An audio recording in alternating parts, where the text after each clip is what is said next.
Hello and welcome to another episode of Nibus Pod. This time I have a guest coming to Denmark for just a few days. Yep. So really happy to have you here. Can you please introduce yourself? Hi, I am Vaitea. I'm a world citizen, although I live in Italy currently. And I'm a MC, DJ, hip-hop head. That's it. Yeah. But as you said, you live in Italy now, but you lived several places. I live several places. I was born on the other side of the world in New Zealand.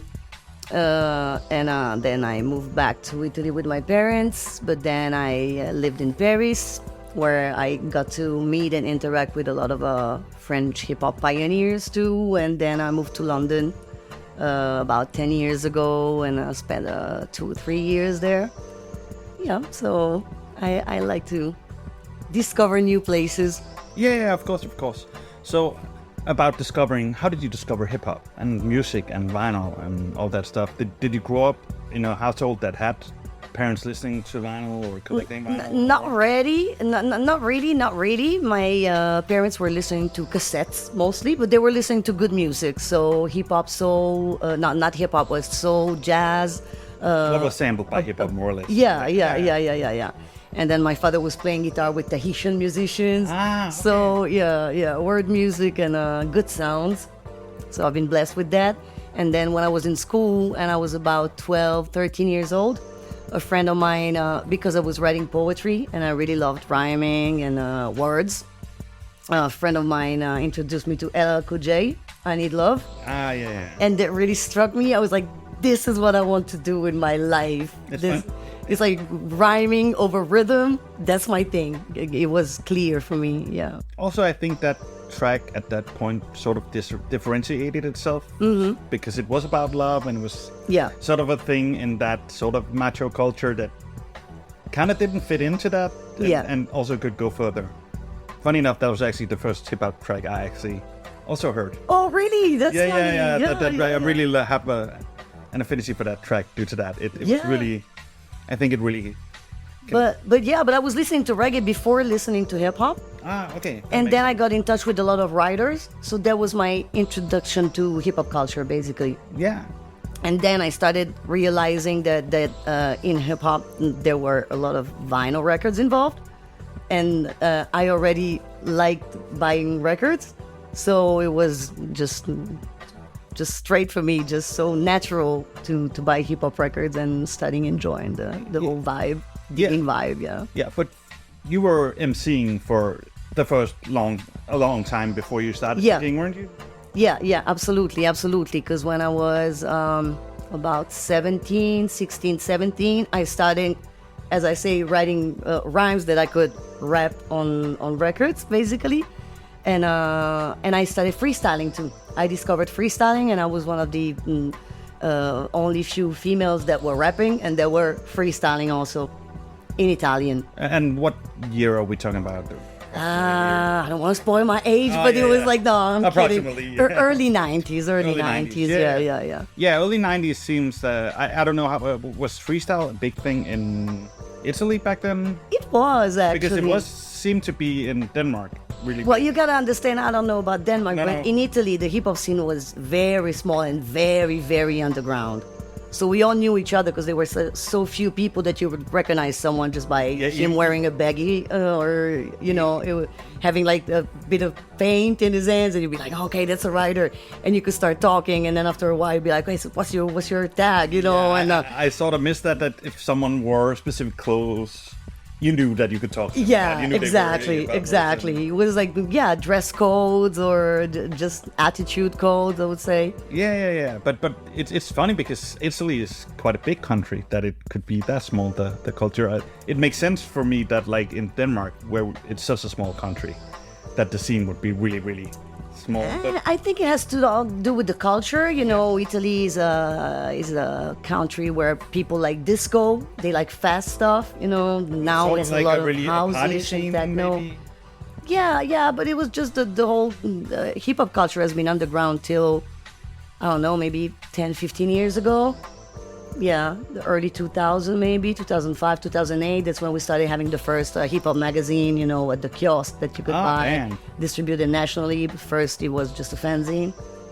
So yeah, I started freestyling, and it was funny because at that time, the freestyle in a hip-hop stage would mean that there would be a hip-hop artist, and then the DJ would spin 20 minutes about, of instrumentals. Like an open mic. Like an open mic, sort of. But the thing is that I was the only girl. So guys were like, pointing their elbows, like, trying to grab the mic because there were only these 15, 20 minutes of open mic. And every time they were like, oh, you looking for your boyfriend, or... But was it like battles or just... No, just freestyle, freestyle. The battles arrived after Eminem, It's still just dropping just some rhymes. Top of the head, top of the head type of stuff. But how was it? Because I'm guessing that you have to be sort of tough-skinned and be sort of really want to do it. If you're not to become tough-skinned, because as you said, the sharp elbows and people making fun of you for being there, and people like, did you feel that you were a bit disregarded or was it like some did and some didn't? Or? Well, yeah, what happened is that I could see the first girls were either someone's relative or someone's girlfriend. Yeah. So they would release stuff, and I was always very independent. I wasn't affiliated to any crew, Yeah. I was just a free atom. So, it took me a while to get, respected, let's say so. But, yeah, I guess that's what toughened me up, just experience. Oh, yeah, having to do stuff yourself. And having to continuously prove that you're worth something. That's, I guess that's why... Yeah, because I've heard the same story here in Denmark from women. Yeah, from coming up, especially in that era. I usually say I have it all wrong. I'm a woman, I'm blonde, I'm Italian, or well, not Italian, but sort of. So yeah, not the typical hip hop. Hit thing. No, at all. Makes sense, but when you were doing a lot of, you were already writing poems and lyrics before you started rapping. Absolutely. And what was it that captivated you about it? Was it the way you could express yourself, or was it like more of like the spitting lyrics, or was it what you could, or was it a whole? I think I like the whole vibe. Yeah, expressing myself, entertaining a crowd. Yeah, which I really enjoyed. It wasn't even about the ego, but just having other people have fun with what I was doing. Properly entertaining, like the MC part of it. Yeah. So, that, and also, it was something different, but that would correspond to me as I know myself, So, I think I found something that belonged to me without even being able to explain why. So I just did it. I kept on doing it, and then I had the chance to speak languages. So that opened me up to other countries, and still hip-hop in Europe was very small. So that's how I got to meet Alliance Ethnique at the time, French group. Yeah, legends. Yeah. And then I collaborated when I was in France with Sage Poète de la Rue, which is also another pioneering group. They came out with Jimmy J right after MC Solar. They collaborated with MC Solar, and then they did this album, Qu'est-ce qui fait marcher les sages, which is like a classic hip-hop French album. Yeah, I'm not sure I know that, but I will check it out. But yeah, you talked about you speak both French, Italian, and English. So how you started writing? Was it in Italian first, or was it in English first? Or? No, in Italian. Absolutely, I started writing in Italian because I was in Italy, so I wanted people to understand me. And then I figured out that growing up bilingual because I was half French and half Italian, that I could use other languages. And then I picked up English when I was 9, 10. So I started putting some words in the beginning just because it would sound different. I could make other rhymes, other flows. And then I figured out that it would have been interesting to write different lyrics and express different ways of being. That they say that when people are bilingual, they express different parts of their personalities through their languages. With each language, Yeah, that's clear even with Danes just rapping in English, even though it's they just rap in English because that's what you were supposed to do. But how was it in Italy? Was most people rapping in Italian? Italian. Okay, because here it was like you had to rap in English in the beginning because it was not like original or proper if you weren't rapping in English. Oh wow! Okay. So that's interesting but that might also be a cultural thing because you do translate a lot to Italian. Exactly, and not a lot of Italians know English, so it would sound great, but they just won't understand what you're talking about. Exactly. That makes sense in some way. But so you were rapping for like how long before you started DJing?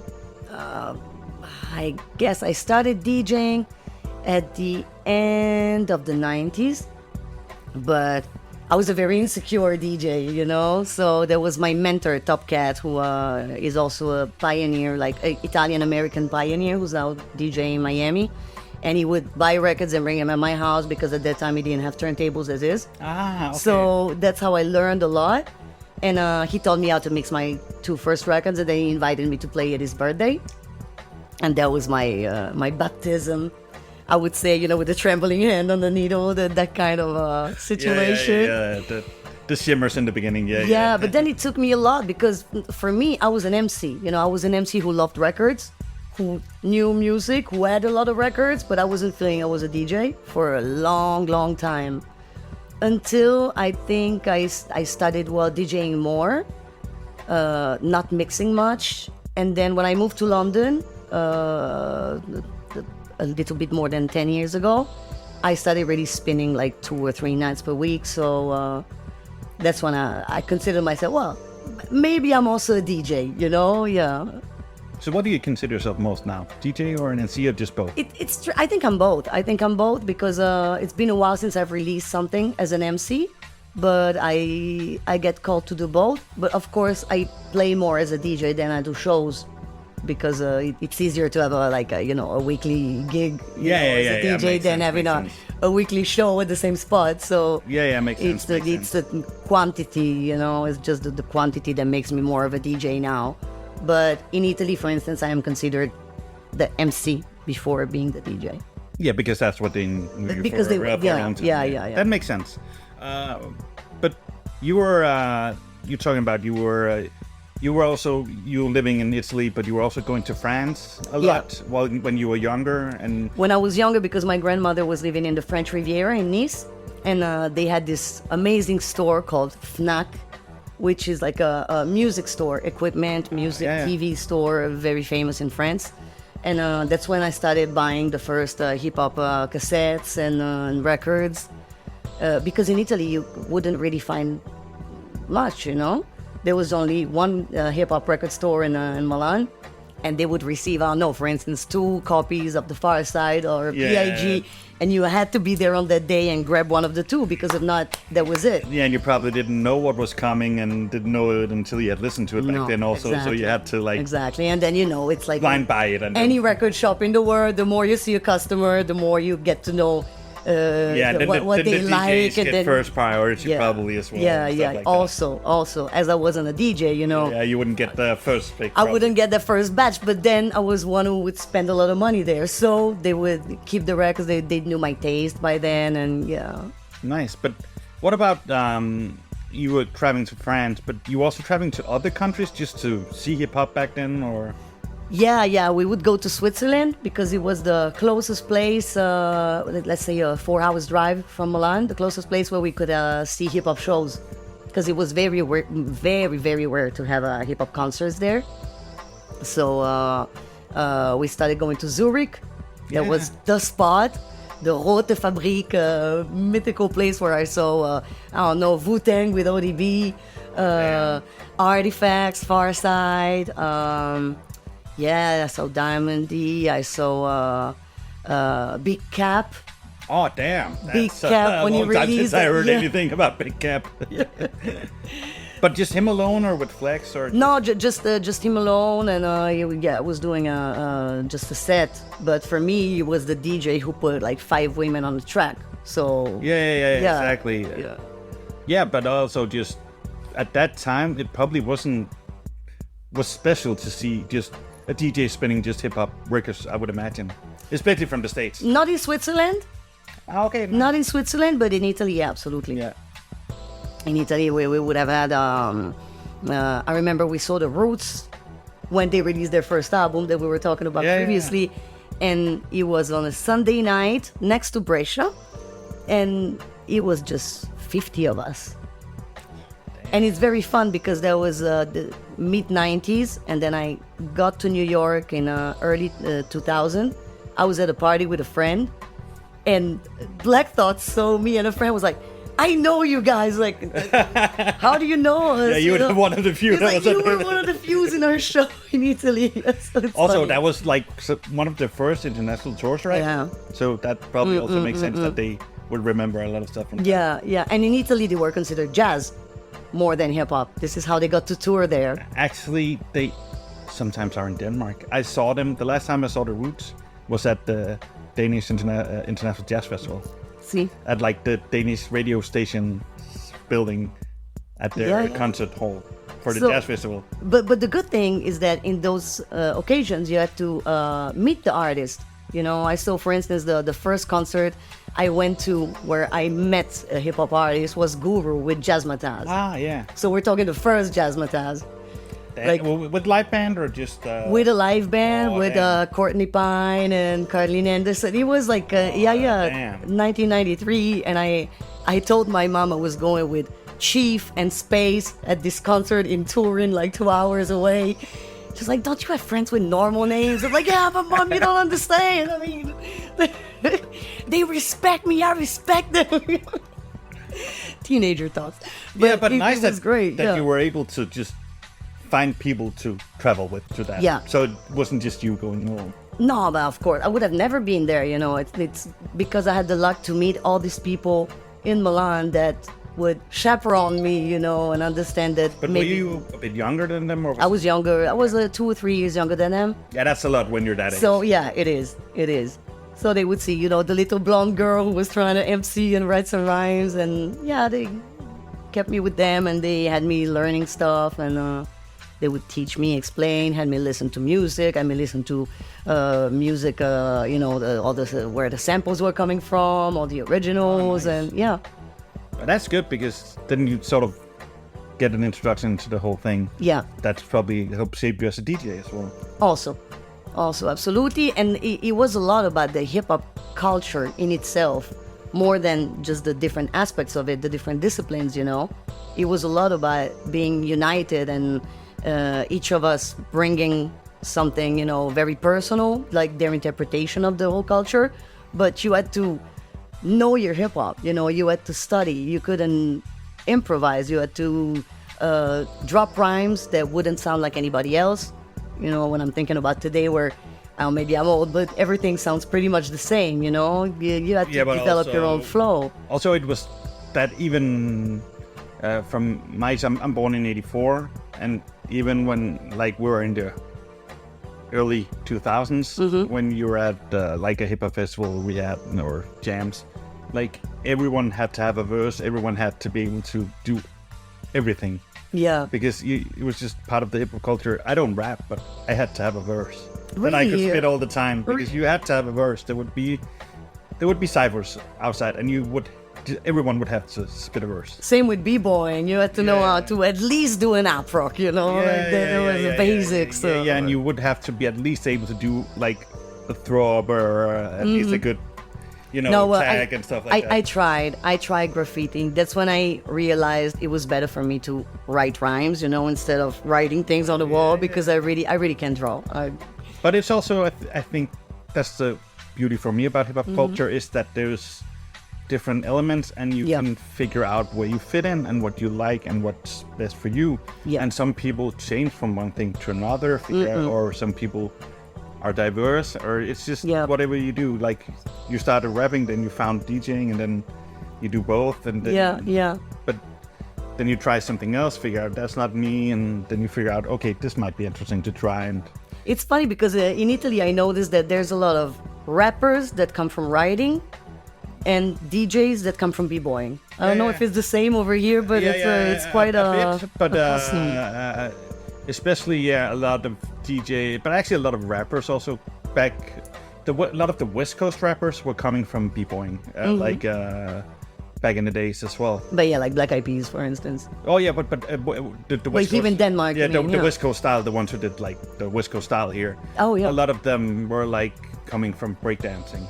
Because you have a West Coast and an East Coast in Denmark too. We had a lot of like that, a lot of beef also with that. Oh, right. Like people were taking the whole culture within even the West Coast. Oh, right. But that was because in Denmark, I don't know how it was in Italy, but in Denmark it was a lot about you had like the downtown in Aarhus where I'm from. There was like the downtown scene, and then there was like the west of the city, which was like the ghettos area, like the more impoverished areas where there was a lot of immigrants.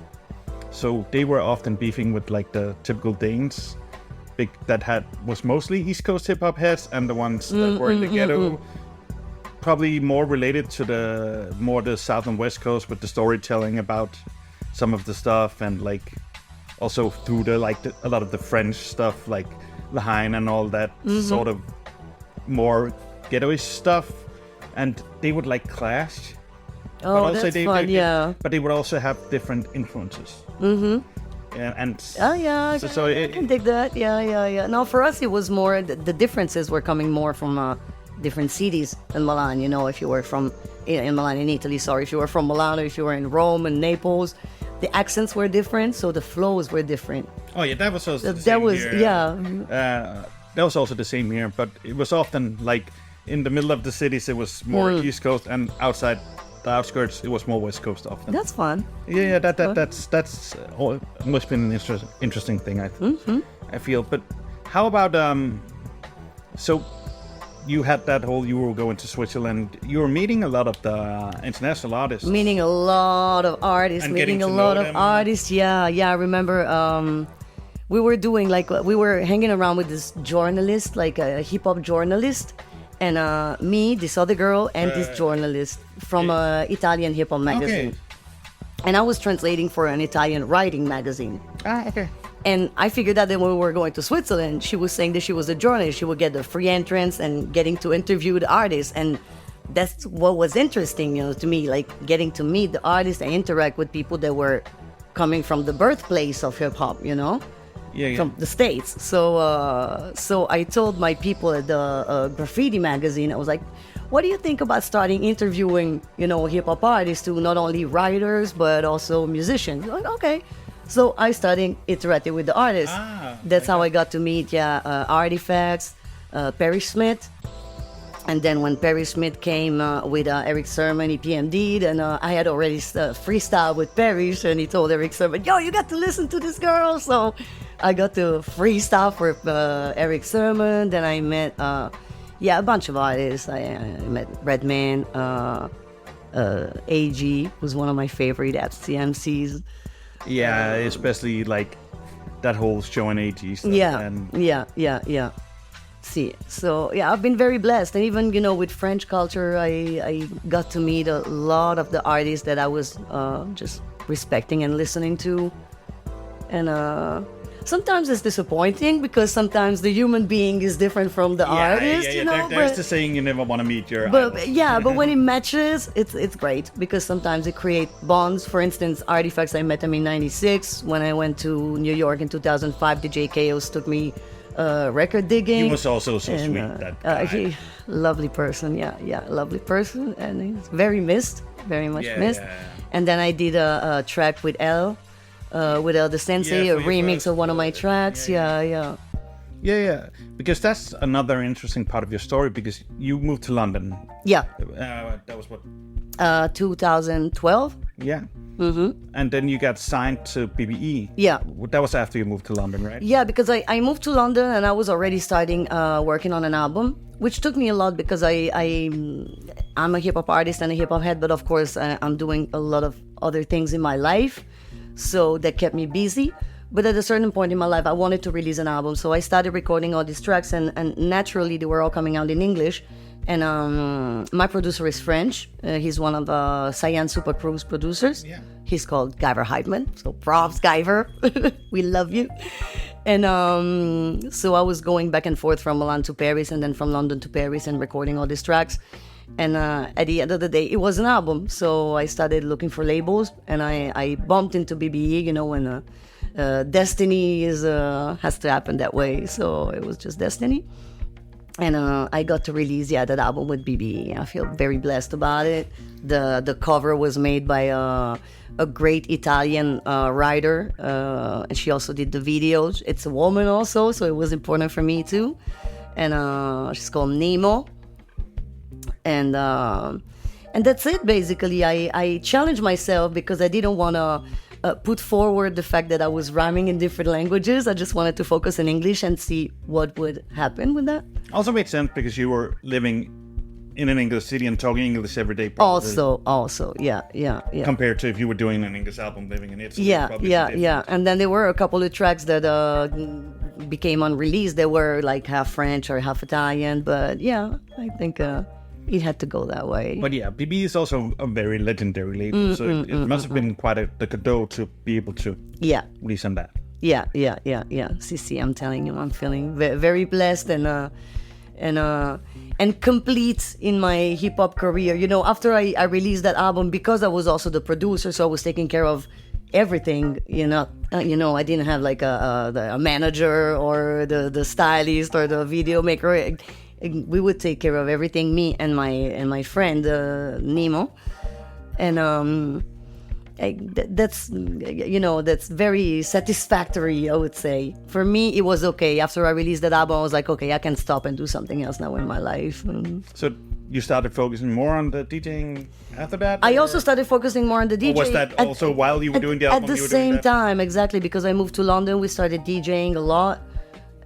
So I like that vibe too. And I found the difference between emceeing and DJing is that when you're an MC, you go on stage, you do your live show, you have people in front of you, and you have your songs, and you just sing your songs, and you're just there like, okay, that's me, listen to my thing, listen to my word, you know?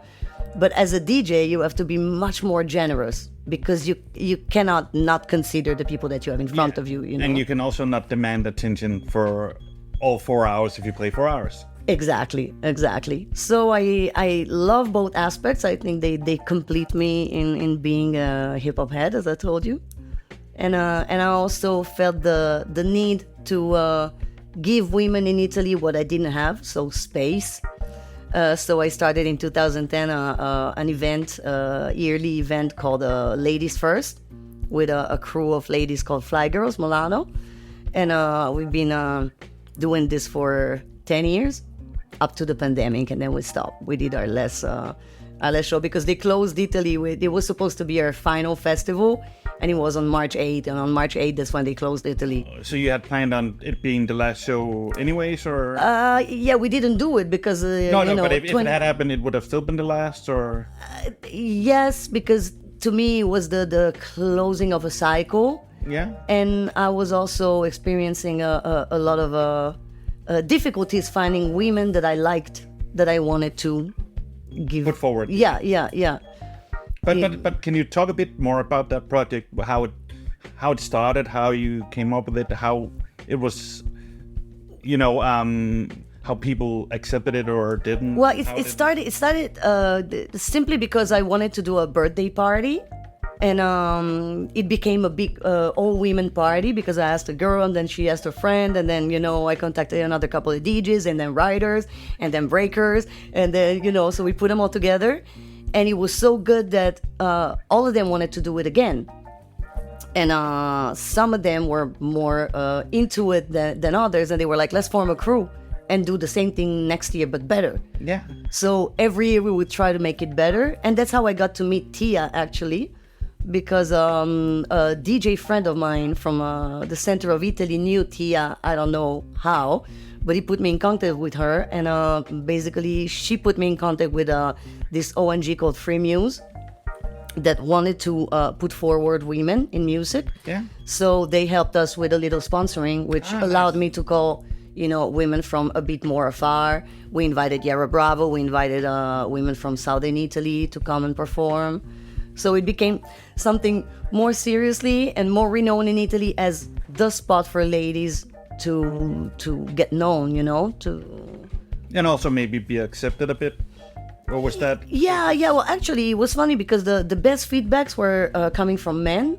Not only because they would see women on stage, like, you know, yeah, pussy, you know, like Italian type of machista, but just enjoying the fact that they were entertained for a whole night with sort of I would call it a female touch. So the way to make this whole night a proper show, you know, like a non-stop show with like showcase it, dance showcase, and then the writers outside, and then there was a nails corner, and then, you know, just a whole hip-hop. But not too much of that. Oh, they actually could rap, not that stuff. No, absolutely. This is not what I wanted because I've been through that, and that's the opposite of what I wanted, you know. Exactly. And this is why after the second or the third year, we had on stage men too. It became natural too because some DJ friends were like, "Oh, you know, can I DJ during your breaks?" You know, and and then we had a track competition for men, women, anything. With nice prizes. We had Fila as a sponsor, so it was also inviting, and people would enjoy it just to be there, both for the contest and for the show. It was one of the rare entertaining, you know, non-stop entertaining nights in Milan. Yeah. Okay, but that stopped right at the pandemic. Have you done something? Well, at the pandemic, when it got cancelled in 2020, we were all so disappointed, you know, and then it took a whole year to get back into the vibe because it was always done around March 8th, you know, the Friday closest to March 8th, of course, Women's Day. And in 2021, we decided to do it online. So you live streamed it, or? Yeah, we live streamed like 7-8 hours of events, and I had women like sending me showcases, like video showcases, and then we had the contest, and it was all done, you know, with a live direct. It was very nice, but the human dimension was lost, of course. So I didn't want to do it online. I didn't want to do it live because the place where we used to do it live had changed management, and it wasn't the place that we wanted to do it at anymore. And then I think I also needed some time to do my things, you know, and my own projects. I think I've given what I had to do. I've given back to women in hip hop what I had to, and now. Yeah, but that's also good that you felt focused because you have had your journey through it. So you have also seen that people go through the same journey probably, and Do you feel any difference between what you went through when you were younger and what they go through now, or do you feel it's more the same still? I don't know. I feel now in some ways being a woman is a plus, which necessarily wasn't when I was younger, you know. It was a peculiarity, it was something that would differentiate you, but it didn't necessarily was a good thing, you know. Now it's I can tell women got their spot, you know. They got their energy. I can see what Tia is doing, for instance, you know. They got their place. We got more room. I think it's this whole there are not enough women in the culture. This whole thing has been, you know, brainstormed enough for it not to be a topic anymore. So it's good. So I think it's the evolution, you know. Also, seeing from sort of the outside as a man, what I feel, at least from what I can see, has happened a lot is that for a long time it seemed that a lot of women thought that there were only a few spots, and they would compete for the same spots instead of like just helping each other out and creating more spots. So it was like they thought they had to compete with each other, even though they didn't need to. And that's another thing that came out in my event, is that women had a safe spot where it wasn't about competition, but it was about creating something altogether. I think that's the most satisfactory thing that came out of it, just the connection between women, you know. At least in Denmark it was like they thought there could be only like one female rapper or one like female DJ, and then they would like Haiti sort of like look side-eyed to each other because they were afraid they would take their spot, or that they would like feel that they had to compete even. But that's also what I saw, between males when the music industry started opening towards rap in Italy. It was sort of they all wanted the whole cake instead of understanding that everyone could get a piece of the cake and we could maybe open a bakery. So yeah, I saw that also between males. Yeah. So I think it's probably human. It's in Italian, in Latin they say "mors tua vita mea," so I get what I get, and what you don't get. Yeah. Of course. Yeah, I think the thing could just be that when it's mostly a male-dominated culture, so many more men will be there and few women. Then it can be different. For years, being a minority, let's say so, being a minority, the thing that I would hear the most was, "You're good to be a woman," which is the worst thing you can tell. Exactly. So now it has changed. That's good. Luckily, we evolved. Maybe as humanity, we try to evolve as humanity. That's good to hear. So you also, now you're traveling a lot. Mm-hmm. You're traveling a lot DJing right now, right? Mm-hmm. DJing and MCing, but yeah. So how is it like? Do you feel there's a difference between how you approach as a vinyl DJ going to different countries, or like how the scene is and how it's? Not really. There are some moments where I feel this being a woman, like, you're good to be a woman, or you're somebody's girlfriend, comes out again, for instance, when there's a problem with fixing the equipment. Because of course I've been playing a lot, so I know all the tricks for turntables, wires and everything, and sometimes I just let like the three men hanging, dealing with this thing. I'm like, maybe we could, no, let us deal with it. And then half an hour, I'm like, okay, can I try just one little thing? And then I, solve the issue. And I always have this feeling of male going like, how does she know this thing? How didn't we fix it, Yeah, the stereotype that it has to be that, and you can't know it if you're a woman. Yeah, it's a bit sad when it happens. But then I also find a lot of joy of men having a woman behind deck that knows and that is passionate as much as they are. So it's good. Yeah, I think also passion is just the best thing to unite. Yeah. Most people appreciate passion. Yeah. Maybe. I mean, I'm going to say something I don't know, because I've been thinking about it, for quite a few years, about men into hip-hop and women into hip-hop. And I figured out that from what I saw, from so many examples that I saw around me, women sometimes get to face things in life, children mostly, that has them have other priorities, while men can remain kids a bit more. Do you know what I'm saying? They don't have to grow up the same way. Yeah. Exactly. It's very delicate to I'm trying to say it in the best way, but that's what I think. You men can cultivate your inner kid longer than women, just in where life brings you to. So maybe, I don't know, I'm keeping my inner kid alive, just like guys do, so I'm a bit of a tomboy for that. But yeah, but I also think to do what we're doing, DJing, being an artist, you have to be a big kid, sort of. Yeah, because it's more of a passion thing. It's more of like something that you want to do that is not necessarily about like building the life or like steady income or whatever. It's more about, and you have to do it because you want to do it, not because. And then again, it's a passion, but on the other hand, it's also a job. Yeah. So it depends on how you want to do it, what sort of compromises you want to take.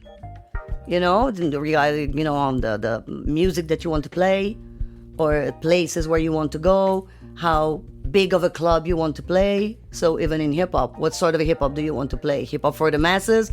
Or, hip hop that makes like 20 people nod their head but makes you happy too when you play it. Yeah, exactly. It depends. But that also comes into like the being a big kid, because I'm sort of like the big kid that doesn't want to do anything I don't like, there's no compromise. Yeah. And that's also, but you also have to be in a privileged situation to be able to. Absolutely. To do that, because. Absolutely. You have to not be at a point where you have to worry too much about all the other stuff. Yeah, well. So as you say, if you have a kid, if you have to take care of that all the time, and if you have to take care of the kid and doesn't have time to work that much, then compromises are easier to make, or what do you say? It's a different thing. Yeah, but than not having the responsibility. But then again, I think life is a compromise, so you just have to choose which ones you're willing to take. Yeah. You know? So, I mean, I have friends who DJ full time, but then they DJ in clubs that they're not happy to play in. You know? They come back home and they're like frustrated. I hated the music. Yeah, I play that music, but I don't like it. I'm like, how can you do it like 3 nights a week for like? I mean, I understand. Wouldn't it be better just going to like a factory working you don't like either? Yeah, and then maybe play just a couple of gigs. Again, it's choices, you know, and it's very personal. So I think I found my right balance. So I'm very happy with the jobs that I do and the life that I have that allows me to travel, DJ, use my different skills and apply them in different fields. And also, as an artist, I think it can be hard to do that over a longer period of time because true. I feel very blessed. Evolves, yeah, because what you were doing 10, 20 years ago is not what you cannot be doing the same thing. True. For it to, unless you have a name, but then maybe you still cannot do it. Like, you can see some old DJs that play the same thing they done for 30 years, but they're shitty live. So it's, you know, you have to evolve with something. Yeah. True that. And that can be hard. Yeah. While you're doing all that. Yeah, and someone told me recently in Italy, they're like, you must be the most longevous, you know, hip hop artist, like female hip hop artist in Italy for sure, you know, or maybe in Europe, because I've been in hip hop culture for 30 years. I've evolved in the hip hop culture for 30 years. So it's, 30 out of 50 years of hip hop. I was there, like Karis would say. So, of course, it influences your whole life, you know? Yeah, also because to me, at least, hip hop is a whole culture. It is the whole life. It's entrenched in so many ways because you used it for an outlet for your feelings, for your lyrics, because you used the music as an outlet probably for your feelings as well, and as an outlet for something else. You use it to gain something from audience response and from like happiness through that. It is very true. Such a big part of your life that, you know, it's part of your daily life, and if it's not there, it will be you don't feel complete. Yeah. I mean, I know I couldn't imagine my life without music, without hip hop, without all the connections that I have and that I have had worldwide through hip hop. Wherever I go, I mean, sorry, I'm saying, one of my sayings is, home is where the techniques are, you know? Home is where the 1200s are, because it's true. I've been all around the world, and you just see a tag. You go to someone's house, for instance, at your place. I'm like, oh, yeah, of course, I know these records, of course. Wherever you go, you can bring your records, and you have 2 turntables, and you're at home. But also you can unite with a lot of people through that. So you can go to a place you've never been before, meet people, and instantly connect. Yeah, exactly. Yeah. As we were saying previously while we were eating, there's some people that you know for years, but that you've never met in person. But they're like sort of family. Yeah. Just especially with online as well. But just, you know them through something. Yeah. Maybe you come there and then they're not there, but they might have booked you and stuff like that. Yeah. And I have a friend, a female MC in Australia, who spent her teenage years in Italy, right? And now she's back in Australia, and she got back to Italy this year. We met each other again after, we were in our 20s, and now we're almost in our 50s. Well, and it was like meeting the previous day, It was so easy and so nice and so natural for us to meet again and spend time together. And she's ready for me to get there in Australia, doing a showcase and DJing. So, I mean, I know I have amazing connections worldwide through hip hop. I feel very blessed about it. That's great. One other thing, you travel a lot and you bring vinyls. You mostly do 7 inches now because of the weight. Yeah. But what about crate digging? Do you buy a lot of records when you're traveling, or do you mostly buy records when you're at home? Or it's a drug. So you try not to buy a lot of records, but then when you find yourself digging, it's hard not to buy those records. It's pretty sort of a addict mechanism. Yeah. So it depends on my suitcase. Actually, it depends on my suitcase. And now I live in a tiny apartment in Milan, and I have half of my records in a deposit in a storage. So this is why I try to mostly buy 7-inch records now, because it's the ones I play. But of course, there are some albums, there are some 12s that when you see them, you cannot not buy them. Or you have the CD, and the CD, is not as reliable as the vinyl. Yeah, they might not last 20 years, and a lot of them are 20 years plus old. So. Exactly. So sometimes when I find the vinyl, and I knew that I've burned that CD so many times, I just buy it on record. Yeah, that makes sense. But are you also like digging for local stuff when you're out, or is it more just whatever you find? No. Stuff you're looking for? To be honest, I'm not very curious about local hip hop. I'd rather see live. I'd rather see the artist live, and then if I really like it, then support and buy the album. For instance, I'm very connected with Sardinia, which is an island in Milan, one of the 2 Italian islands. Sorry. Yeah. And Sardinian rap and Sardinian reggae scenes are amazing, but in Italy no one knows about them. So I try to support them, and make posts about them. And there are very good MCs. And after the hip hop female project that I was telling you about, out of it, I created a Sardinian female festival about female and arts. So multidisciplinary. There are dancers, like from belly dancers to painters. It's not hip hop anymore, but it's also hip hop and reggae, and the whole spirit is very hip hop. So I do that now. I take care of showcasing other women and supporting. Like when they say support your local artists, well, I support local artists. Maybe not from my place necessarily, but people I think that are stylish enough to be known by more people than they are. Yeah, it makes sense. Yeah. So do you when you play a lot abroad, is it through social media now a lot of it is booked, or is it just having played so much that you know people then that both absolutely both. Both in Italy and in Europe. That's how it happens. Makes sense. We're more or less running out of time now. So, do you have anything else you would like to talk about or let? But no, if you guys are curious, just go check my music, Vaitea. You can find on YouTube. You can find some tracks there. You have a Mixcloud, SoundCloud, all that. Follow me, on Instagram. I'll follow you back.